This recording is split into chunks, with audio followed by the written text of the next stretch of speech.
Hello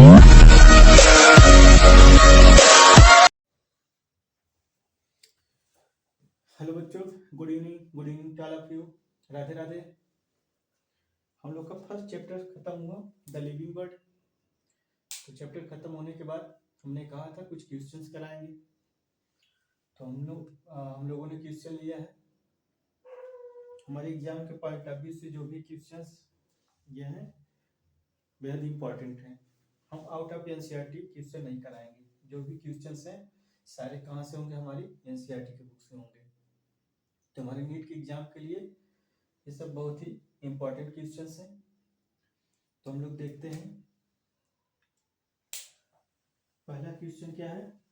which of the following is true for Ernst Mayr. Ernst Mayr के लिए कौन सा सही है। तो हमने बताया था जब चैप्टर स्टार्ट किया था तभी हमने बताया था कि अर्नेस्ट मायर का बर्थ कब हुआ था बेटा।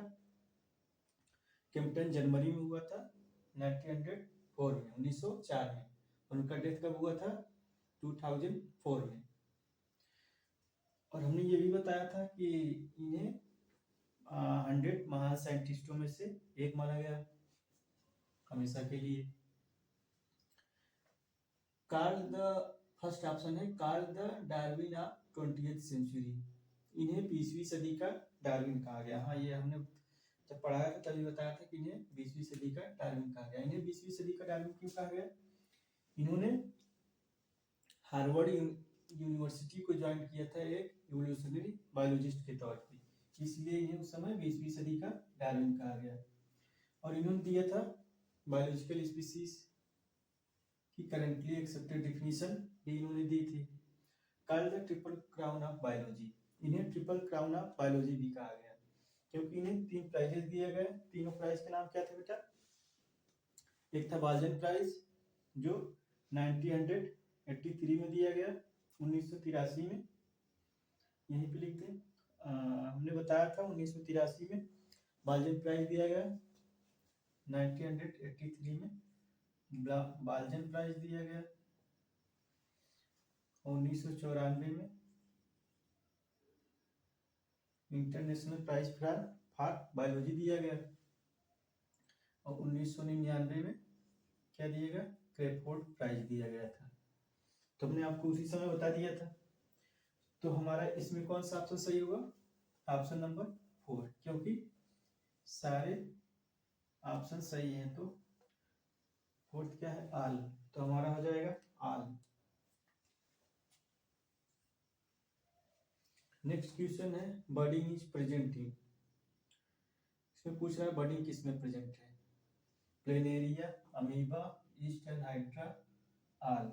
इसका आंसर होगा बेटा ईस्ट। हमने बताया था क्या बर्डिंग, मान लीजिए कोई ईस्ट है या हाइड्रा है, इस तरह से होगा।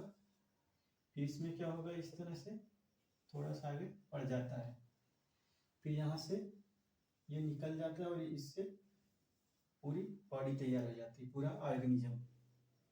तो क्या हो गया, ईस्ट एंड हाइड्रा। आपका ऑप्शन सही है, yeast and hydra. Next question है, नेक्स्ट क्वेश्चन क्या है, to regeneration present in. To regeneration किस में पाया जाता है। ये क्वेश्चन कई बार पूछा गया हमारे एग्जाम में कि टू रीजनरेशन किस में पाया जाएगा। तो एक है प्लेनेरिया, फ्लैटवर्म, बोथ, नन। इसका ऑप्शन होगा बेटा बोथ। प्लेनेरिया को ही हम फ्लैटवर्म भी कहते हैं, प्लेनेरिया को ही फ्लैटवर्म भी कहते हैं। तो इसमें क्या पाया जाता है, ट्रू रीजनरेशन। तो ऑप्शन हो गया थर्ड। नेक्स्ट क्वेश्चन है विच स्टेटमेंट इज फॉल्स। कौन सा स्टेटमेंट फॉल्स है।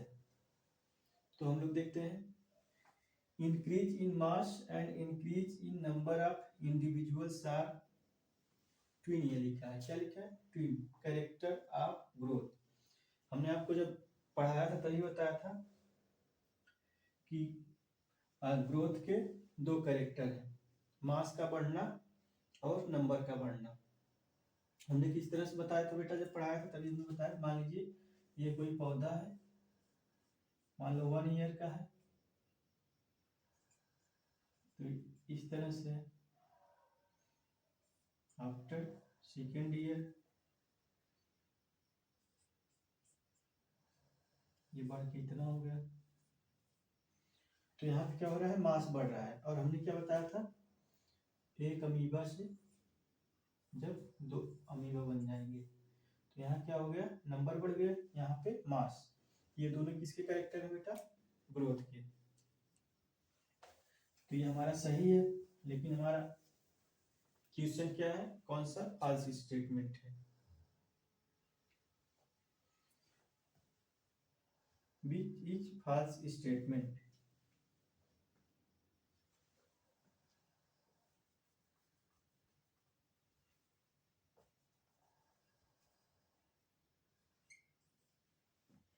फोर्थ ऑप्शन अभी हमने नहीं लिखा है।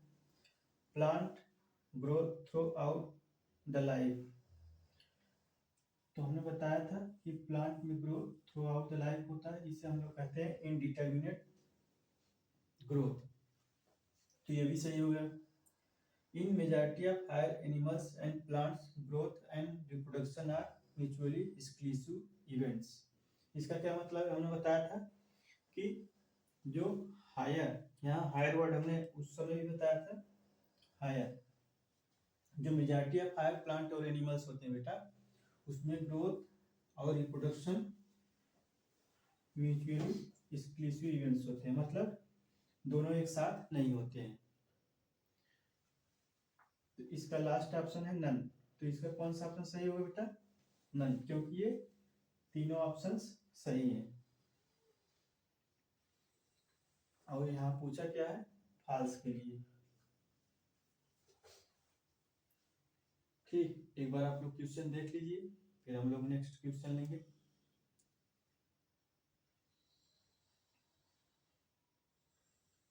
जो भी क्वेश्चन ना समझ में आए आप कमेंट कर सकते हैं।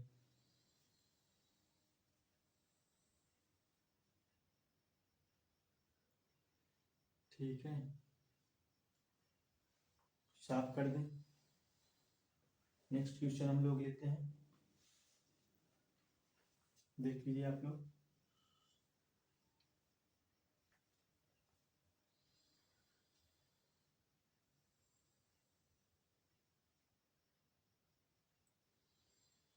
ठीक,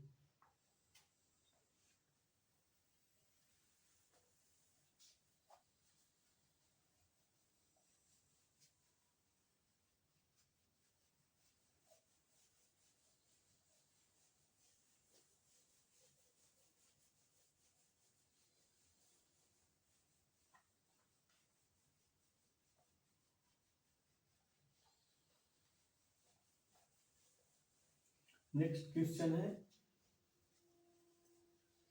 लिखते हैं बोर्ड पे।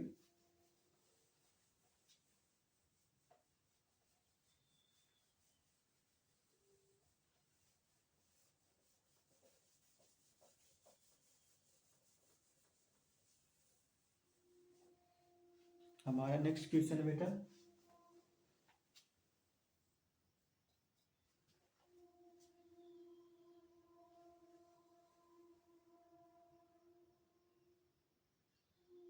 नेक्स्ट क्वेश्चन है,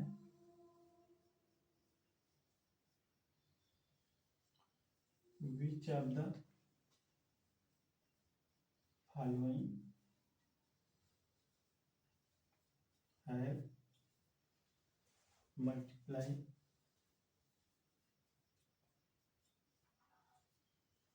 बाय फ्रेगमेंटेशन।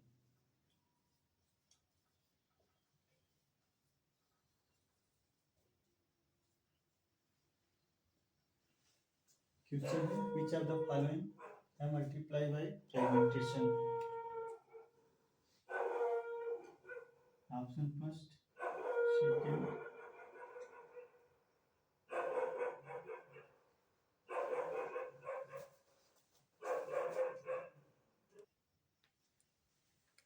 ठीक, ऑप्शन है fungi,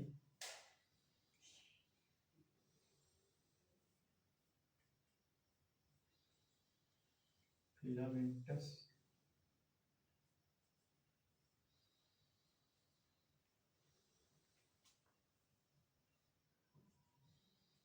algae, protonema of masses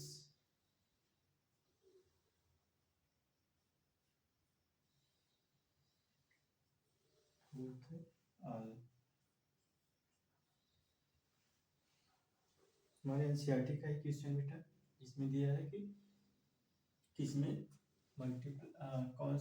multiply कौन करेगा फ्रेगमेंटेशन के द्वारा, तो ऑप्शन होगा फोर्थ। ये हमारे एनसीईआरटी का क्वेश्चन है, आईजीटी दिया है। नेक्स्ट क्वेश्चन हम लोग लेते हैं। कितने क्वेश्चन हो गए थे? 4। ये क्वेश्चन नंबर 5 है। क्वेश्चन नंबर 6 हम लोग लेते हैं।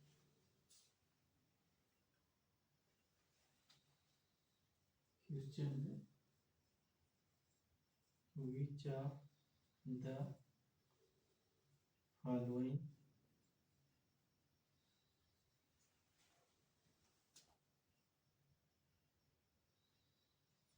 are defining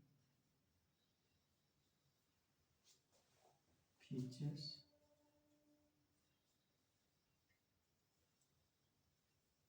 of living organism।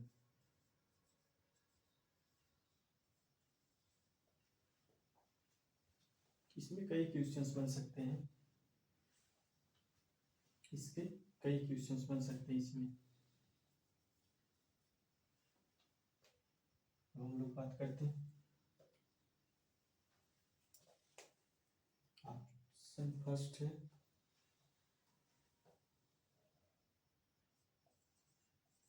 Growth,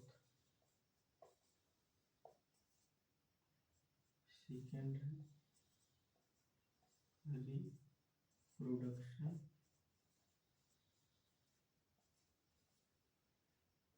third one is metabolism,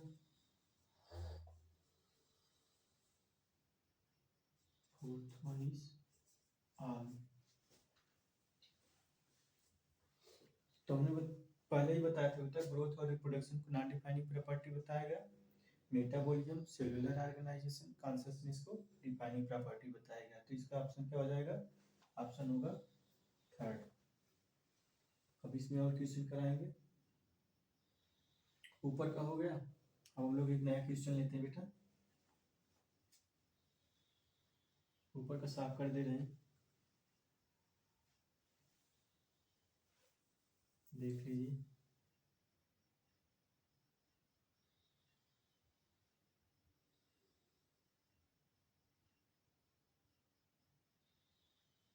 ठीक,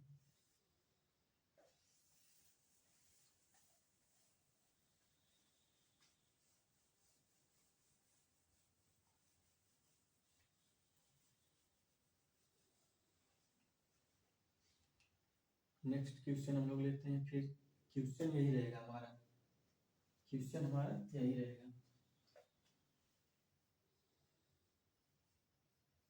Which of the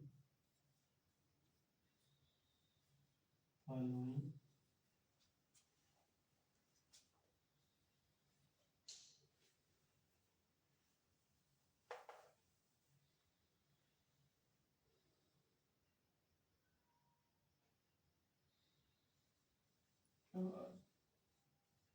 correct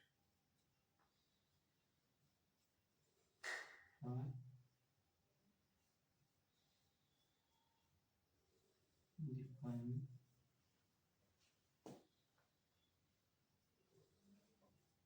property of living organism।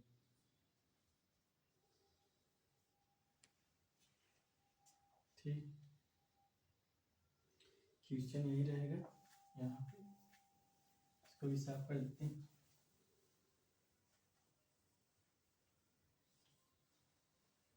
यहाँ से कई बार क्वेश्चन पूछा गया है बदल बदल के ऑप्शंस को, तो हम 3-4 क्वेश्चन इसी बेस पे करा देंगे। ठीक, तो ऑप्शन फर्स्ट है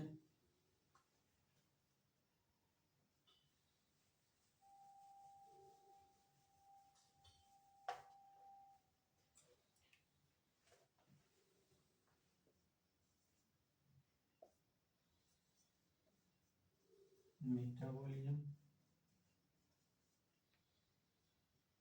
ऑप्शन सेकेंड है।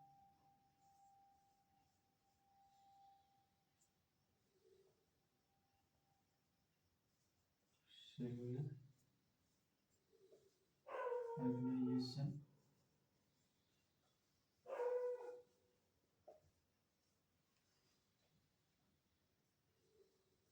ऑप्शन थर्ड है कॉन्शियसनेस,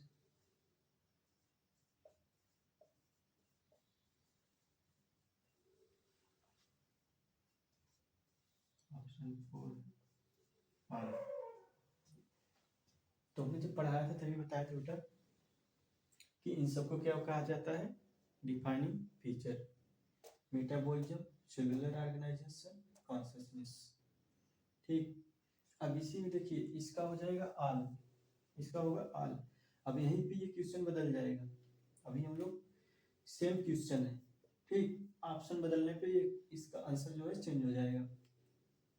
अब इसमें जब पूछ ले ऑप्शन हो जाएगा, फोर्थ ऑप्शन क्या हो जाएगा,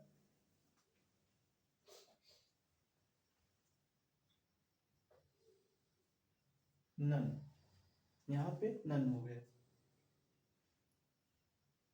अब इसमें चारों हैं, बट मेटाबॉलिज्म को क्या कहा जाता है बेटा, मेटाबॉलिज्म को मतलब मेटाबॉलिज्म को हम डिफाइनिंग जब डिफाइन करते हैं डिफाइनिंग प्रॉपर्टी के लिए, तो इसको क्या कहा जाता है, अन एक्सेप्शनली, इसका कोई एक्सेप्शन नहीं होता है। ऑप्शन यहाँ पे तीनों सही है, बट बेटर ऑप्शन कौन सा है, बेटर ऑप्शन हमारा है मेटाबॉलिज्म। बेटर ऑप्शन क्या है, मेटाबॉलिज्म। तो ये हो गया। इसमें क्वेश्चन और बन सकता है, और क्या बन सकता है,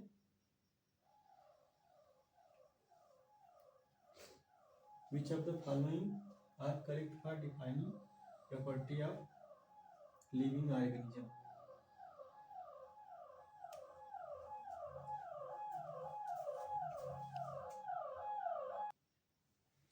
इसमें नेक्स्ट क्वेश्चन क्या बन सकता है, मान लीजिए यहाँ पे कर दिया ऑप्शन फोर में, बोथ सेकेंड एंड थर्ड, तभी इसका ऑप्शन यही होगा। अब हम लोग एक क्वेश्चन लेते हैं,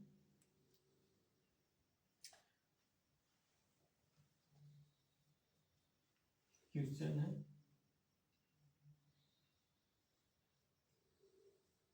which of the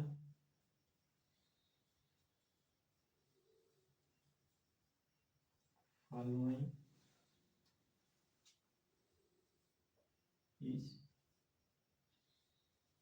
not defining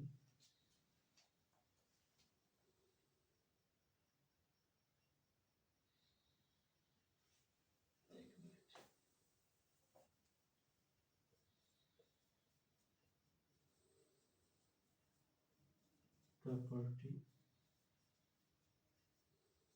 of living organism। Option क्या है,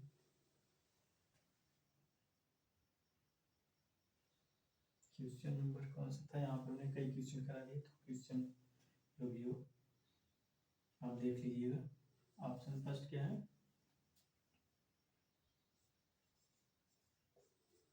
मेटाबॉलिज्म,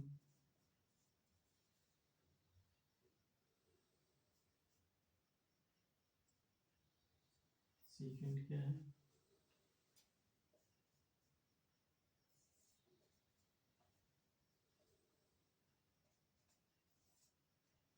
ठीक, सेकंड क्या है,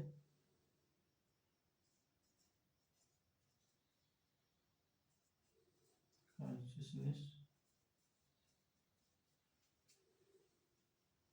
थर्ड है growth and reproduction,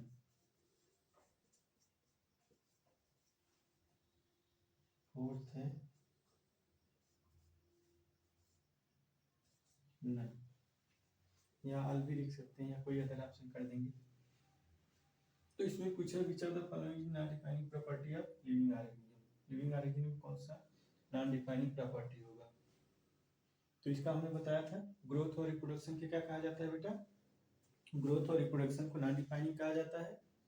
cellular organisation, metabolism, consciousness को डिफाइनिंग प्रॉपर्टी कहा जाता है। और इसमें हमने इंट्रैक्शन भी बताया था। तो इसका ऑप्शन क्या होगा? Option number third.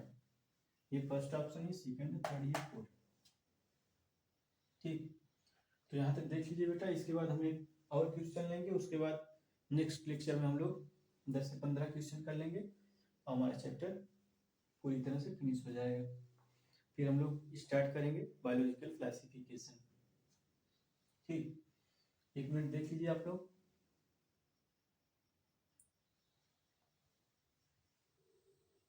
फिर हम लेते हैं क्वेश्चंस। लास्ट क्वेश्चन होगा आपका, अच्छा क्वेश्चन है, आज का लास्ट क्वेश्चन होगा। ठीक ठीक, नेक्स्ट क्वेश्चन लेते हैं।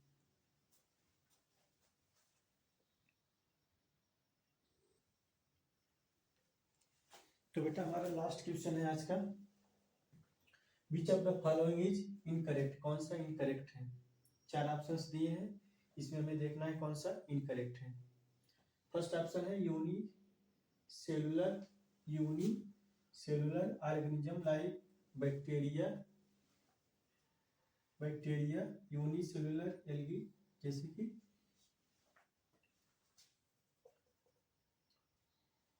यूनिसेलुलर एल्गी जैसे हमारा हो गया बेटा। उसका एग्जांपल क्या ले लेंगे? यूनिसेलुलर एल्गी का हमारी एनसीईआरटी का एग्जांपल है। जब हम बायोलॉजिकल क्लासिफिकेशन पढ़ेंगे तो उसमें दिया हुआ है तो और भी एग्जांपल्स इसके, जैसे क्लेमाइडोमोनास हो गया।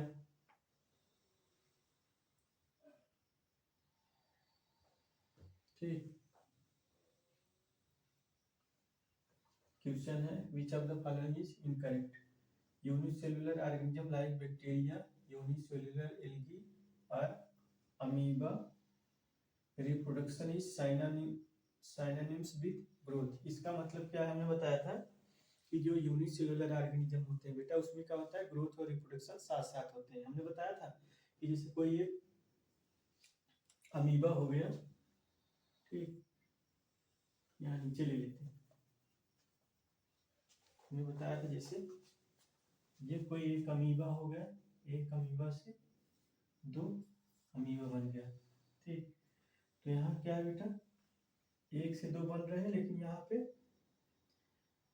हमने बताया था क्या? रिप्रोडक्शन भी हो रहा है और 1 से 2 अमाउंट भी बढ़ रहे हैं।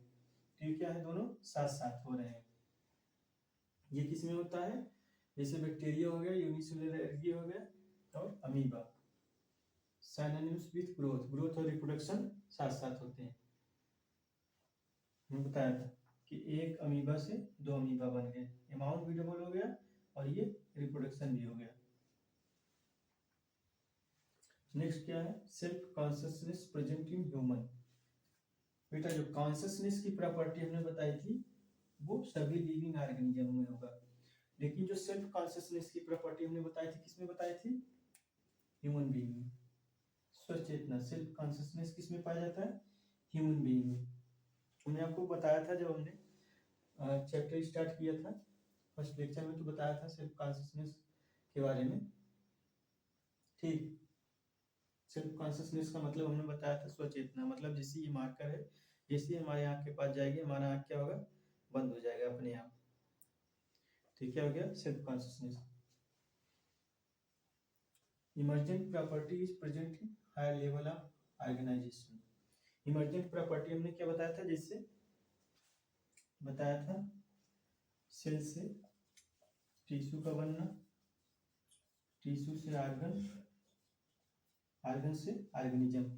तो जो सेल की प्रॉपर्टी होती है बेटा वो सेल में नहीं पाई जाती है, किसमें पाई जाती है? हमारे मॉलिक्यूल्स में पाई जाती है। ठीक, इसी तरह से जो टिश्यू की प्रॉपर्टी होती है वो टिश्यू में नहीं पाई जाती है। इसी तरह से आर्गन की प्रॉपर्टी इसके कॉन्स्टिट्यूएंट से मिलके बनती है, इसे कॉन्स्टिट्यूएंट से होके आती है। ठीक, इसी को हमने इमर्जेंट प्रॉपर्टी बताया था जब हमने क्लास में, जब हमने इसका लेक्चर लिया था तो इमर्जेंट प्रॉपर्टी के बारे में अच्छे से एक्सप्लेन किया था। लास्ट क्वेश्चन है, लास्ट ऑप्शन क्या है, all living organism present past and future are linked to one another by sharing a common genetic material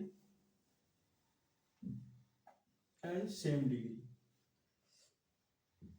तो इसमें हमारा कौन सा ऑप्शन गलत है, हमसे पूछा है इनकरेक्ट, तो बेटा हमारा लास्ट ऑप्शन जो है वो इनकरेक्ट है।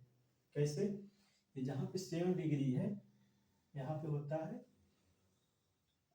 बैरी, बट बैरी डिग्री क्या है, हमारा जो जेनेटिक मटेरियल है डीएनए सब में लगभग पाया जाता है, सभी में जो ऑर्गेनिज्म है डीएनए पाया जाता है, लेकिन क्या होता है उसका अमाउंट होता है बेटा अलग अलग होता है, लेकिन यहाँ पे क्या दिया है, सेम दिया है, तो ये यहाँ पे डिफरेंट मतलब वायरिंग होगा, अलग अलग अमाउंट होता है। ठीक, तो आज का लेक्चर यहीं तक रहेगा, नेक्स्ट लेक्चर में हम लोग कुछ क्वेश्चन और लेंगे, उसके बाद स्टार्ट करेंगे बायोलॉजिकल क्लासिफिकेशन। ठीक है बेटा, एक बार देख लीजिए आप, आज यहीं तक क्लास रखते हैं। एक एक क्वेश्चन को अगर पूरी तरह से लिखते हैं तो टाइम ज़्यादा लगता है, इसलिए हम कुछ क्वेश्चन को पहले से ही लिख लेते हैं। ठीक है बेटा, देख लीजिए 2 मिनट, इसके बाद हम लोग नेक्स्ट लेक्चर स्टार्ट करेंगे, कुछ क्वेश्चंस लेंगे एक लेक्चर में, उसके बाद हमारा स्टार्ट होगा बायोलॉजिकल क्लासिफिकेशन। ठीक है बेटा, ठीक है, आप सबको शुभ रात्रि, गुड नाइट। ठीक है बेटा, तो बेटा हमने आपसे कहा था चैनल को ज़्यादा से ज़्यादा शेयर करें, लाइक और सब्सक्राइब करें,